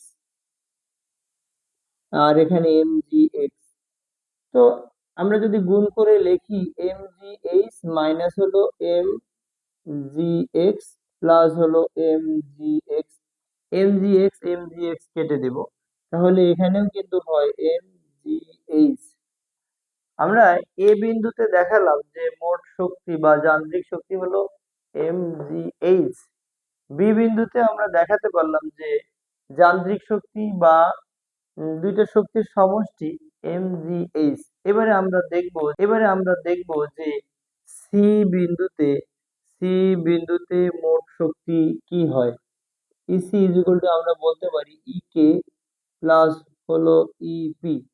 এখন আমরা একটা পার্ট লিখে রাখলাম যে ভূপৃষ্ঠ স্পর্শ করার পূর্ব মুহূর্তে জাস্ট সি বিন্দু মানে ভূপৃষ্ঠ, সি বিন্দুতে স্পর্শ করার ঠিক পূর্ব মুহূর্তে হাইট 0 হয়ে যাবে। মানে এক্স্যাক্টলি বিভব শক্তির ক্ষেত্রে হাইট 0 হবে। কেন হবে? আমরা বলছিলাম যে বিভব শক্তির ক্ষেত্রে হাইট নিচ থেকে উপরের দিকে, তার মানে সি বিন্দুকে স্পর্শ করার পূর্ব মুহূর্তে হাইট কিন্তু একটু উপরে নেই, এই জন্য এইচ এর মান 0 হবে। তাহলে এইখানে বিভব শক্তির ক্ষেত্রে এইচ এর মান 0 হওয়ার কারণে এই মানটা আমাদের 0 হবে। আর গতিশক্তির ক্ষেত্রে হবে হাফ এম ভি স্কয়ার। এটাকে যদি গতির জাস্ট চতুর্থ সমীকরণটা লিখি ইউ স্কয়ার প্লাস 2g। এখন এ থেকে সি এর মধ্যবর্তী দূরত্ব কিন্তু এইচ, আমরা এখানে এইচ ব্যবহার করব। এবারে আমরা জানি মুক্তভাবে পড়ন্ত বস্তুর আদিবেগ থাকে না, তাহলে এই ইউ এর মান তো থাকবে না, 0 হবে। 2g এইচ কেটে দিব, তাহলে সি বিন্দুতে মোট শক্তি হলো এমজিএইচ। তাহলে আমরা দেখাতে পারলাম যে মুক্তভাবে পড়ন্ত বস্তুর ক্ষেত্রে সকল বিন্দুতে মোট শক্তি অপরিবর্তনীয়, অর্থাৎ এখানে ই এ মানে এ বিন্দুতে যান্ত্রিক শক্তি ইকুয়াল হলো বি বিন্দুতে যান্ত্রিক শক্তি ইকুয়াল হলো সি বিন্দুতে যান্ত্রিক শক্তি। সুতরাং বলা যায় যে সকল বিন্দুতে মুক্তভাবে পড়ন্ত বস্তুর ক্ষেত্রে সকল বিন্দুতে মোট শক্তি ধ্রুব থাকে বা একই থাকে বা অপরিবর্তনীয় থাকে। আসসালামু আলাইকুম। কাজ ক্ষমতা ও শক্তি থেকে কর্মদক্ষতা এই পার্টটা নিয়ে আলোচনা করব। কোনো যন্ত্রের মোট কার্যকর শক্তি এবং প্রদত্ত শক্তির অনুপাতকে কর্মদক্ষতা বলে। অর্থাৎ কোনো যন্ত্রের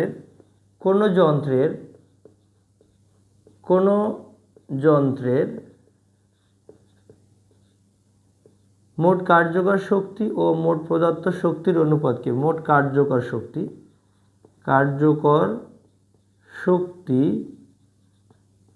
ও মোট প্রদত্ত শক্তির অনুপাতকে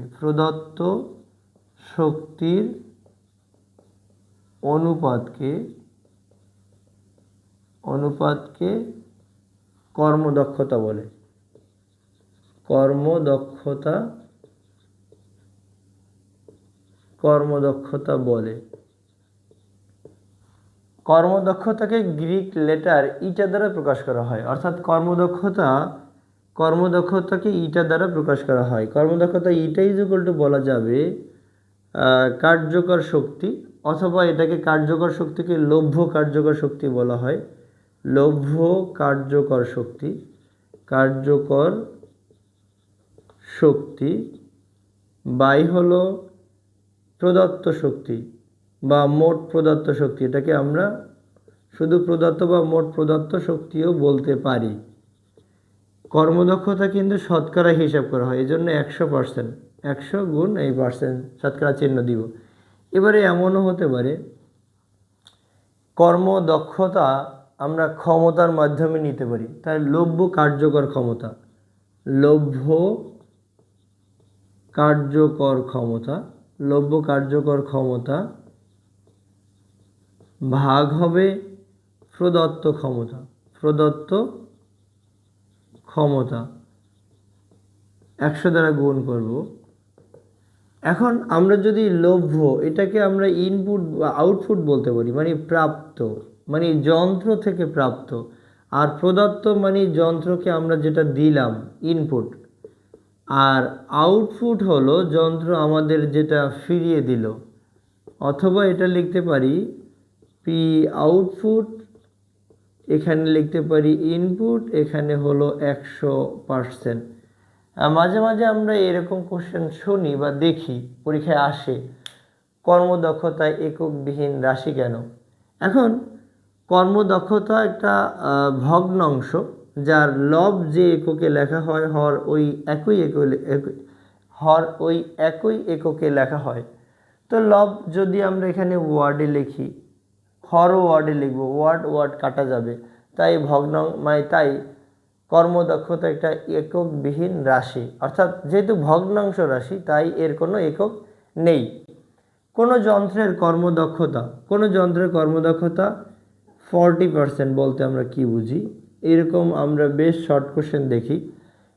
যন্ত্রে যদি আমরা 100% ক্ষমতা সরবরাহ করি, 100%-এর মধ্যে যদি এই 60% ওয়েস্ট করার পরে যন্ত্র যদি এই কার্যকর বা কাজে পরিণত করে মাত্র 40%, এবং 60% তার অভ্যন্তরীণ কাজ করার জন্য নষ্ট করে, তাপের কারণে নষ্ট করে, বা ইঞ্জিনটা গরম হওয়ার জন্য বা কাজ করার জন্য যে প্রিপারেশন আছে তার জন্য যে নষ্ট করে, সেটা 60%, তাহলে কোনো যন্ত্রের কর্মদক্ষতা 40% বলতে বোঝা যায় যন্ত্রে যদি 100% কাজ সম্পাদন করা হয়, তার ভিতরে 60% কাজে পরিণত 60% ওয়েস্ট করে বা অপচয় করে, মাত্র 40% কাজে পরিণত করে।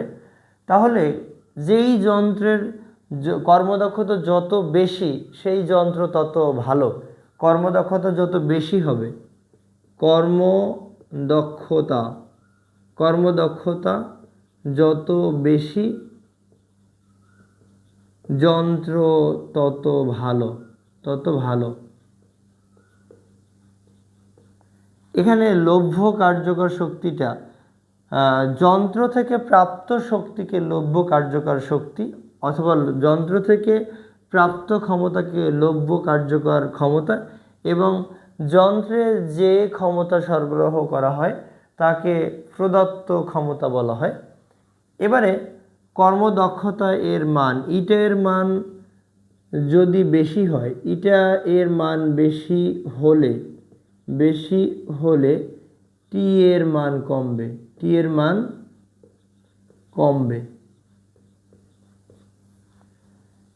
এটা কীরকম? অর্থাৎ যন্ত্র যদি অনেক ভালো হয়, অনেক বেশি পরিমাণে যন্ত্রের ক্ষমতা যদি বেশি থাকে, অনেক বেশি কাজ করতে পারে,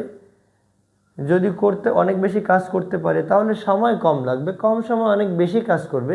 তার মানে আমরা দেখব যদি ইটের মান অনেক বেশি হয় তাহলে টি এর মান অনেক কম হবে। এখান থেকে আমরা এই অনেক কোশ্চেনই আসে, কর্মদক্ষতা আমাদের খুবই গুরুত্বপূর্ণ একটা পার্ট।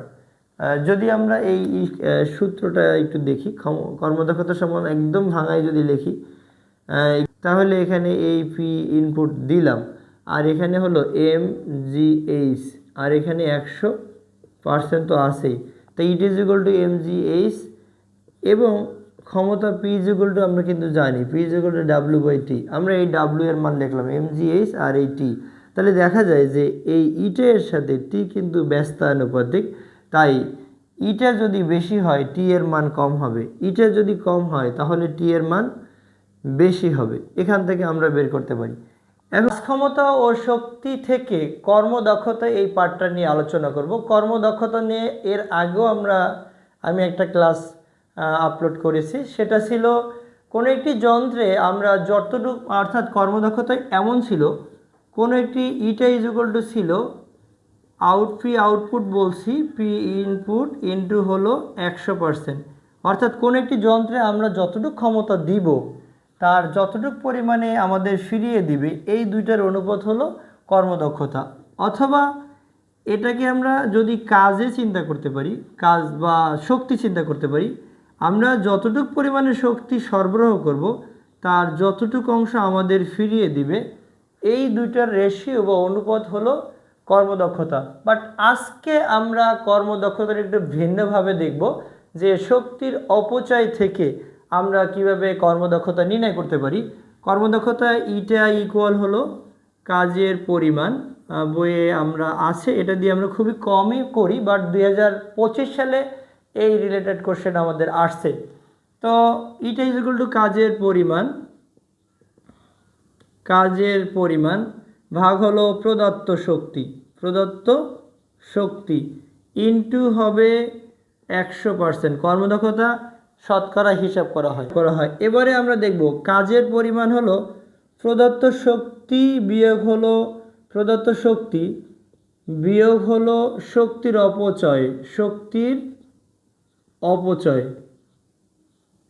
অপচয়, আর নিচে হবে প্রদত্ত শক্তি ইনটু হবে 100%, অর্থাৎ কর্মদক্ষতা শতকরায় হিসাব করা হয়। এখন আমরা এই প্রদত্ত শক্তিটা কোথা থেকে পাবো? আমরা শক্তির ইকুয়েশনটা ক্ষমতা থেকে নিয়ে আসবো, বা প্রদত্ত শক্তি ইকুয়াল আমরা লিখতে পারি, আমরা জানি ক্ষমতা P is equal two w/t। W হলো কি? বিভব শক্তি। এটাকে আমরা মানে এক্স্যাক্টলি কাজ মানে mgh মানে বিভব শক্তি চিন্তা করতে পারি। এটাকে আমরা E/EP বলতে পারি। তাহলে E ইজ ইকুয়াল টু কি? এনার্জি। তাহলে E ইজ ইকুয়াল টু হলো পিটি। তার মানে এখানে প্রদত্ত শক্তি হবে পিটি। এবং শক্তির অপচয়টা কিভাবে আমরা বের করব? শক্তির অপচয় হলো প্রদত্ত শক্তি বিয়োগ হলো কাজের পরিমাণ, অর্থাৎ আমি যতটুকু পরিমাণে শক্তি সরবরাহ করব তার কিছু অংশ আমাকে কাজে পরিণত করবে এবং বাকিটা নষ্ট করে দেবে, সেটাই হলো মানে শক্তির অপচয়। তাহলে প্রদত্ত শক্তি থেকে কাজের পরিমাণটা যদি আমরা বাদ দিয়ে দিই, কাজের পরিমাণ বা কৃত কাজ, তাহলে আমরা কিন্তু শক্তির অপচয় পাবো।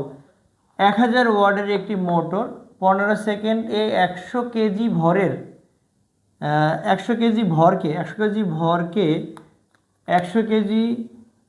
ভরকে 10 মিটার উচ্চতায় উঠালে শক্তির অপচয় কত সেটা বের করব, এবং কর্মদক্ষতা আমরা এটা বের করব। তো প্রথমেই যদি আমরা কাজ বের করি, কাজের পরিমাণ বা কাজ যদি বের করি, তাহলে কাজ W = mgh। এখানে m ইকুয়াল হলো 100 কেজি, g ইকুয়াল হলো 9.8 metre per second square, height হলো 10 মিটার। তাহলে কাজের পরিমাণ হচ্ছে এই 100 ইন্টু 9.8 ইন্টু 10। তাহলে এখানে 98, 3টা 0 দিব, ডান দিক থেকে একবার পর দশমিক, তার মানে এখান থেকে কাজের পরিমাণ আমরা পেলাম 9800, এত জুল পেলাম। এবারে আমরা এখান থেকে আমরা বের করব প্রদত্ত শক্তি। আমরা প্রদত্ত শক্তির সমীকরণটা জানি, সমীকরণ হলো পিটি।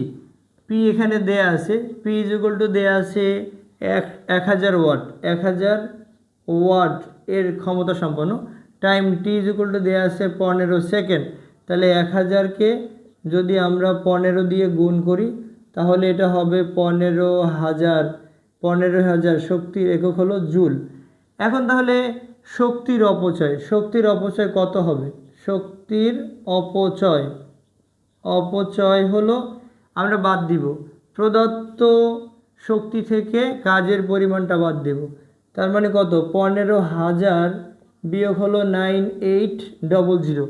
এখান থেকে আমরা বিয়োগ করলে পেয়ে যাব যে শক্তির পরিমাণটা, মানে শক্তির অপচয়টা কত হয়। শক্তির অপচয় 15,000 মাইনাস হলো 9800, তাহলে এখানে 5200 হবে, 55,800 এত জুল। আমরা কিন্তু শক্তির অপচয় পেয়ে গেলাম। এবারে যদি আমরা কর্মদক্ষতা বের করি, কর্মদক্ষতা বের করতে চাইলে কর্মদক্ষতা ইটা ইজ ইকুয়াল টু হবে প্রদত্ত শক্তি আমরা কত পেলাম? প্রদত্ত শক্তি পেলাম এখানে এই যে 15,000 বিয়োগ করব শক্তির অপচয় 5,200 ভাগ করব প্রদত্ত শক্তি দিয়ে। প্রদত্ত শক্তি কত? 15,000 গুণ করব 100 দিয়ে, 100%। তাহলে এখান থেকে আমরা কর্মদক্ষতা বের করতে পারবো 15,000 মাইনাস হলো 5,200, যেটাকে আমরা ভাগ করব 15,000 দিয়ে এবং সাথে এটাকে 100 দ্বারা গুণ করব। তার মানে এটা হচ্ছে 65.33%। তার মানে শক্তির অপচয় থেকে আমরা কর্মদক্ষতা এই পার্টটা একটু ভালো করে দেখব। রিসেন্টলি এটা থেকে কোশ্চেন আসে।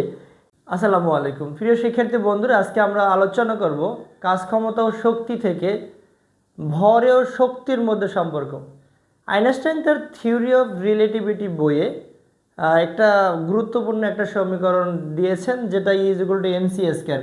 আমরা এটাকে সবসময় বস্তুর ভর মনে করি। আসলে এটা বস্তুর ভর না, এটা হলো নিউক্লিয়াসের হারানো ভর। অর্থাৎ কোনো একটি মৌল যখন আনস্টেবল হয়ে যায় তখন একটা মৌল অন্য মৌলে যখন ট্রান্সমিউটেশন হয়, অথবা যদি এমন হয় যে কোনো একটি মৌল যখন ভেঙে সমভরের একাধিক মৌলে পরিণত হয়, তখন তার কিছু পরিমাণে ভর হারিয়ে যায়। সেই হারানো ভর আলোর বেগের বর্গের সাথে যদি গুণ করা হয় তাহলে এই এত পরিমাণ, অর্থাৎ প্রচুর পরিমাণে এনার্জি বা শক্তি পাওয়া যায়। তাহলে 1905 সালে আইনস্টাইন তার এই সমীকরণের মাধ্যমে বিভিন্ন পরীক্ষা নিরীক্ষার মাধ্যমে দেখলেন যে বস্তুর ভর এবং শক্তির মধ্যে তেমন কোনো পার্থক্য নেই, অর্থাৎ ভরই শক্তি। যদি আমরা এখানে 1 কেজি পরিমাণ কোনো বস্তু নিয়ে যাই অথবা 1 গ্রামও যদি ধরি, 1 গ্রাম মানে কি? 1 গ্রাম মানে 0.001 কেজি। এটাকে যদি আলোর বেগের সাথে গুণ করি, আলোর বেগ হলো 3 × 10⁸, এটার বর্গ, তাহলে কত বিশাল বড় মাপের একটা আমরা এনার্জি পাই। এই এনার্জি দিয়ে কোনো একটি শহরকে ধ্বংস করে দেয়া যায়। অর্থাৎ যে পারমাণবিক শক্তিধর কান্ট্রিগুলো, তারা এই শক্তি নিয়েই কিন্তু বিশেষ করে একজন অন্যজনকে ভয় দেখায় আর কি। ভয় দেখানোর কারণও এটা, এই পারমাণবিক শক্তিধর যে কান্ট্রি, যারা এই পারমাণবিক শক্তি অর্জন করেছে, তারা এটা যদি কোনো দেশের উপর পাইলটিং করা হয় তাহলে ওই দেশের একেবারেই নিশ্চিহ্ন করে দেওয়া যায়। অর্থাৎ এত পরিমাণে শক্তি এখান থেকে আমরা পাব। বিশেষ করে হিরোশিমা এবং নাগাসাকিতে 1945 সালে যে বোমা ফেলানো হলো, তা কিন্তু is equal to MC square সমীকরণের যে পাইলটিং বলা যেতে পারে। বিশেষ করে এটা নিউক্লিয়ার ফিশন বিক্রিয়া, ভেঙে ফেলা ইউরেনিয়াম থেকে তৈরি করা। পারমাণবিক শক্তিধর কান্ট্রিগুলা ইউরেনিয়াম দিয়ে পারমাণবিক অস্ত্র তৈরি করে। হাইড্রোজেন দিয়েও বোমা বানানো যায়, যেটাকে আমরা নিউক্লিয়ার ফিউশন বিক্রিয়া বলতে পারি। এই ফিউশন বিক্রিয়ার মাধ্যমে হাইড্রোজেন বোমা তৈরি করা হয়, যেটা মানুষের জন্য মরণাস্ত্র হতে পারে। তো আমরা দেখব যে নিউক্লিয়ার বিক্রিয়াটা কি। নিউক্লিয়ার বিক্রিয়া নিউক্লিয়ার বিক্রিয়া।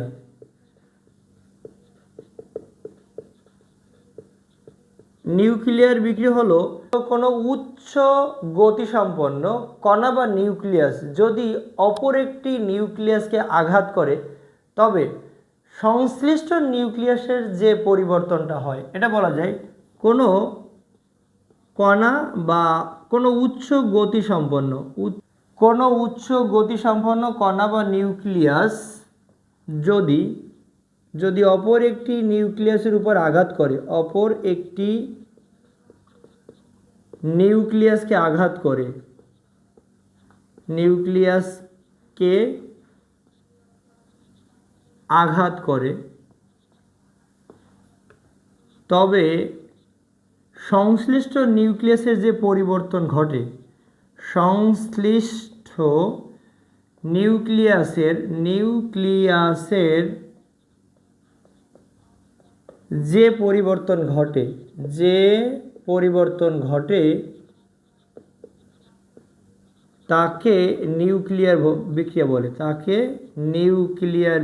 বলে, নিউক্লিয়ার বিক্রিয়ার মধ্যে 3 ধরনের বিক্রিয়া পাওয়া যায়, নিউক্লিয়ার বিক্রিয়ার মধ্যে সাধারণত 3 প্রকারের বিক্রিয়া আমরা দেখি। ট্রান্সমিউটেশন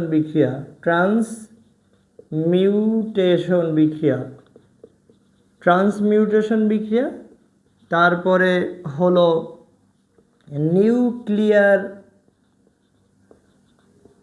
নিউক্লিয়ার ফিশন বিক্রিয়া বা ফিশনও বলতে পারি।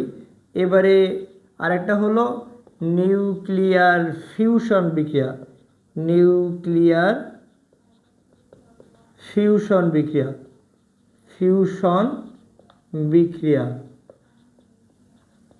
আমরা সাধারণত এইটা সম্বন্ধে খুব একটা জানি না, তোমরা খুব একটা জানো না, কিন্তু ওইটা সম্বন্ধে আমরা 13 অধ্যায়ে বিস্তারিত পাবো।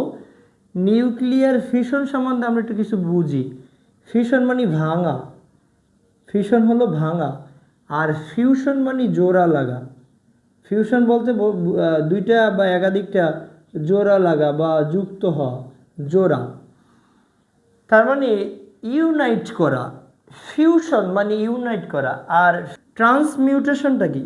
ট্রান্সমিউটেশন 1911 সালে রাদারফোর্ড এটা পরীক্ষা করে দেখলেন যে নাইট্রোজেনকে যদি উচ্চ গতিসম্পন্ন হিলিয়াম দ্বারা আঘাত করা হয়, তাহলে এখান থেকে অক্সিজেন পাওয়া যায়। অক্সিজেনের আইসোটোপ পাওয়া যায়, অক্সিজেন 817 পাওয়া যায়। অর্থাৎ একটি মৌল থেকে অন্য মৌলের পরমাণুতে, যেমন এখানে নাইট্রোজেন থেকে এখানে আমরা হাইড্রোজেন পেলাম, মানে ট্রান্সমিউটেশনের মাধ্যমে নূতন নিউক্লিয়াসে পরিণত হয়। আর এখানে যেটা পেলাম এটা পেলাম আইসোটোপ মানে যেমন অক্সিজেনের 16-17 আইসোটোপ রয়েছে, এই যে আইসোটোপটা আমরা পেলাম। এখন এটা 1911 সালে রাদারফোর্ড নাইট্রোজেনকে উচ্চ গতিসম্পন্ন হিলিয়াম দ্বারা আঘাত করে এই পরীক্ষাটা উনি করলেন। তবে এইখানে যেটা হবে, এই ট্রান্সমিউটেশন বিক্রিয়ার মাধ্যমে নূতন নিউক্লিয়াসে পরিণত হবে, নূতন একটা অবস্থা প্রাপ্ত হবে। তবে এখানে কোনো শক্তি পাওয়া যাবে না, শক্তি উৎপাদন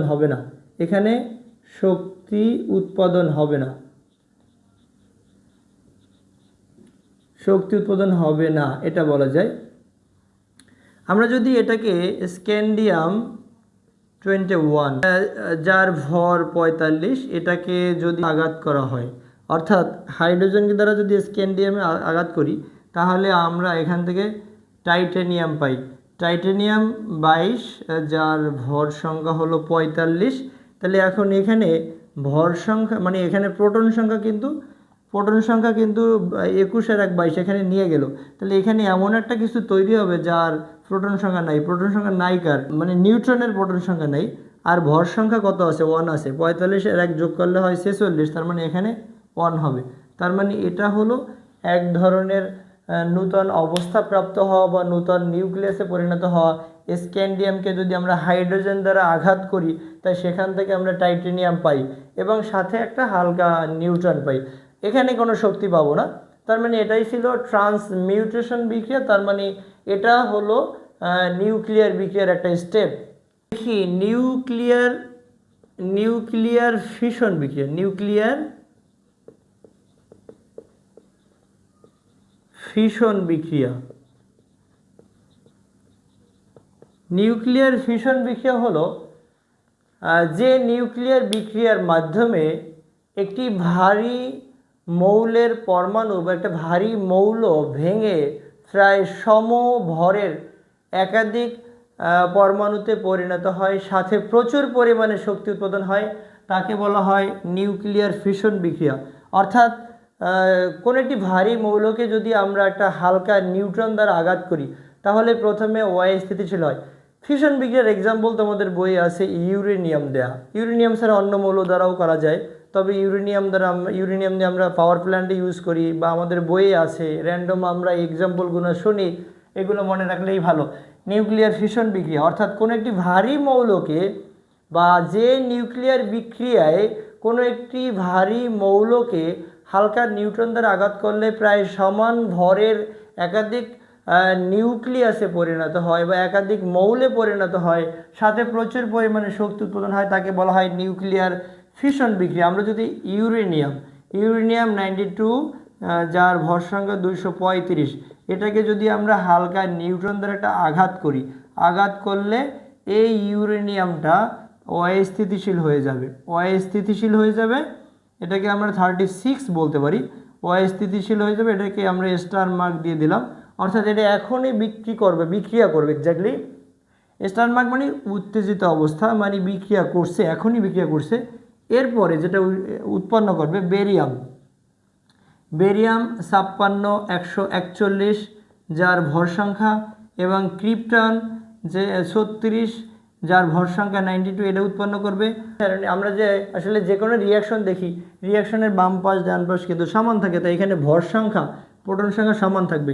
এখানে 92, 56 আর 36 যোগ করলে 92 হবে, কিন্তু 141 এবং 92 যোগ করলে কিন্তু 141 যোগ হলো 92, তাহলে কত হয় 3, আর এখানে 9 3 12, 133 হয়।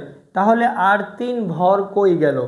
এই যে হারানো যে ভরটা, এই ভরটাই = mc² সমীকরণে নিউক্লিয়াসের হারানো ভর, এই হারানো ভরের মাধ্যমেই প্রচুর পরিমাণে শক্তি উৎপাদন করা হয়, যেটা পারমাণবিক অস্ত্র হিসেবে ইউজ করা হয়। এখানে যদি আমরা 3 দেই, 3কে যদি আলোর বেগের বর্গের সাথে গুণ করে দিই, প্রচুর পরিমাণে এনার্জি পাওয়া যাবে।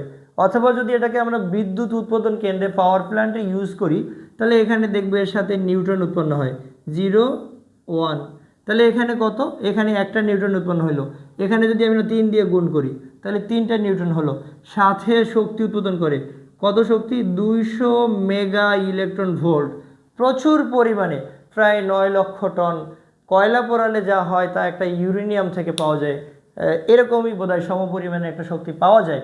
এখন আমরা এই যে নিউট্রনকে, যে 3টা নিউট্রন উৎপন্ন হলো, এই নিউট্রনের গতি যদি আমরা একটু কমাতে পারি, তাহলে এখানে যে একটা নিউট্রন পরমাণু বা ইউরেনিয়ামের পরমাণু, এখান থেকে লক্ষ লক্ষ ইউরেনিয়াম রয়েছে, এই ইউরেনিয়ামকে আবার পুনরায় আঘাত করবে।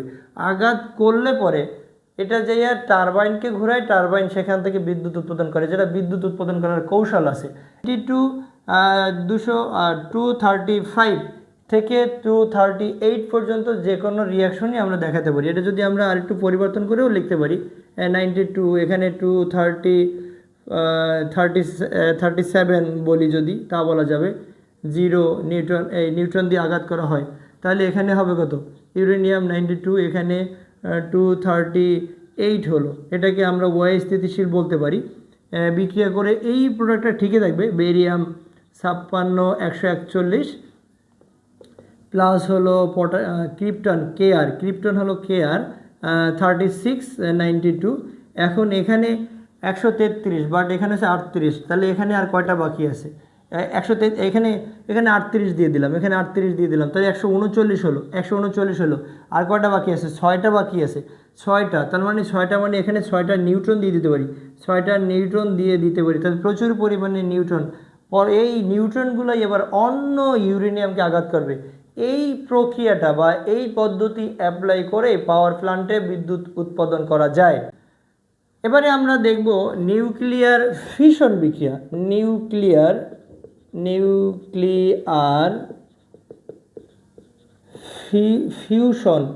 ফিউশন বিক্রিয়াটা কি জিনিস? নিউক্লিয়ার ফিউশন বিক্রিয়া হলো যে নিউক্লিয়ার বিক্রিয়ার মাধ্যমে দুইটা হালকা মৌল বা দুইটা হালকা মৌলের নিউক্লিয়াস বা হালকা নিউক্লিয়াস একাত্রিত হয়ে একটা বৃহৎ আকার নিউক্লিয়াসে পরিণত হয় বা মৌলে পরিণত হয়, সাথে প্রচুর পরিমাণে শক্তি উৎপাদন হয়। তবে কথা আছে, এখানে নিউক্লিয়ার বিক্রিয়া প্রচুর পরিমাণে তাপের মাধ্যমে সংঘটিত হয়। এটা সূর্যে সংঘটিত হয়। সূর্যের 6000 ডিগ্রি সেলসিয়াস তাপ, এখানে 1 আর এখানে 2, ডিউটেরিয়াম এবং হাইড্রোজেন ট্রিটিয়াম, এই দুইটা যুক্ত হবে 10⁸ কে বা এই কাছাকাছি পরিমাণ যদি আমরা তাপ দিতে পারি, তাহলে এখান থেকে উৎপন্ন হবে হিলিয়াম 2 4, এবং এখানে আর কি উৎপন্ন হবে, সাথে ভর আর 1 কই গেল, তার মানে এখানে 1 ভর বিশিষ্ট কে আছে, নিউট্রন আছে 0। এই যে ফিশন এবং ফিউশন বিক্রিয়ার মাধ্যমে যে অস্থিতিশীল অবস্থা তৈরি হয়, নূতন যে নিউক্লিয়াসের তৈরি হয়, এখানে আলফা পার্টিকেল, এখানে বিভিন্ন কণা তৈরি হতে পারে, এই গামা তৈরি হতে পারে, হিলিয়াম 2 4 তৈরি হতে পারে। গামার তো আসলে প্রোটন ভর কোনোটাই নাই, আর আছে নিউট্রন তৈরি হতে পারে, যার প্রোটন হলো 0 এবং ভর হলো 1। এই তিনটার যে কোনোটা তৈরি হতে পারে, শক্তি উৎপাদন হবে। এই শক্তি দিয়ে হাইড্রোজেন বোমা তৈরি করা যায়। এই যন্ত্রটায় আমরা 100% শক্তি দিলাম, 100% এর সে 10% অপচয় করে, তাই 10% অপচয় করলে কত হবে? এটাকে আমরা চাইলে একেবারে ভাঙাইও করতে পারি। 100 এর 10%, তাহলে এটা কাটলে কত হয়? অর্থাৎ 90%, এই 90%। প্রথম ধাপে সে নষ্ট করলো 10%, তাহলে অবশিষ্ট থাকে কত? 90%। এবার তাহলে এখানে 90% থেকে প্রথম ধাপে 90% হয়ে যায়। দ্বিতীয় ধাপে 90% মাইনাস 90% এর 10% যদি করি, আমরা 90 × 10 ভাগ হলো 100 এটা করতে পারি। তাহলে এখানে যদি 90 থেকে আমরা এক্স্যাক্টলি 9 বাদ দিই, তাহলে এটা 81 হয়, 81%। আমরা 81% থেকে যদি আবার 81% এর মানে 10% আর × 10 ভাগ হলো 100, তাহলে এখান থেকে আমরা কত পাবো? এখান থেকে আমরা পাচ্ছি 81 × 10 ভাগ হলো 100, অর্থাৎ এখান থেকে আমরা পাচ্ছি 72.9%। এবারে এটা প্রথম ধাপ, এটা দ্বিতীয় ধাপ, এটা তৃতীয় ধাপ, জাস্ট চতুর্থ ধাপে যদি করি আমরা 72.9% থেকে আমরা বাদ দেব 72.9 ইন্টু হলো 10 ভাগ হলো 100%। তাহলে 72.9 মাইনাস হলো 72.9 ইন্টু 10 ভাগ হলো 100%, ভাগ হলো 100, জাস্ট এটা 65.61% এটা হয়। কিন্তু আমরা যদি সরাসরি বইয়েরটার সাথে রেজাল্ট মিলাতে চাই, যদি আমরা ধরে নিই যে 1% শক্তি সরবরাহ করা হলো, সেখান থেকে 1-এর 10% যদি অপচয় হয়, 10 ভাগ হলো 100, তাহলে যেটা হবে 1 মাইনাস 1, এখানে 10 বাই হলো 100, তাহলে এটা আমাদের রেজাল্ট আসে 0.9%। এখানে 0.9%। যদি আমরা এই 0.9% থেকে আবার 0.9 এর 10%, 10 ভাগ 100 এটা বাদ দিই, তাহলে এটা দ্বিতীয় ধাপ পেয়ে যাব। 0.9 মাইনাস হলো এখানে 0.9 ইন্টু 10 ভাগ হলো 100%, ভাগ হলো 100 এক্স্যাক্টলি, তাহলে 0.81%। এবারে আমরা তৃতীয় ধাপে যদি আসি, 0.81% মাইনাস 0.81 ইন্টু হলো 10 ভাগ হলো 100, তাহলে এখান থেকে আমরা তৃতীয় ধাপে পেয়ে যাব 0.81 মাইনাস হলো 0.81 ইন্টু 10 ভাগ হলো 100, ভাগ হলো 100, অর্থাৎ 0.729। এখন এই যে এটা হলো 3 নাম্বার ধাপ। যদি আমরা চতুর্থ ধাপে বের করি 0.729% মাইনাস হলো, আমরা পার্সেন্ট দেবো, মাইনাস হলো 0.729 ইন্টু হলো 10 ভাগ হলো 100% দিব। তো এটাকে যদি আমরা বাদ দিই 0.729 মাইনাস হলো 0.729 ইন্টু হলো 10 ভাগ হলো 100, তাহলে সে এক্স্যাক্টলি বইয়ের রেজাল্টের সাথে আমাদের রেজাল্টে মিলে যাবে 0.6561। 100 দ্বারা গুণ করলে জাস্ট 65.61%। এই অপচয় থেকে আমরা কর্মদক্ষতা বের করতে পারি। ধন্যবাদ সকলকে।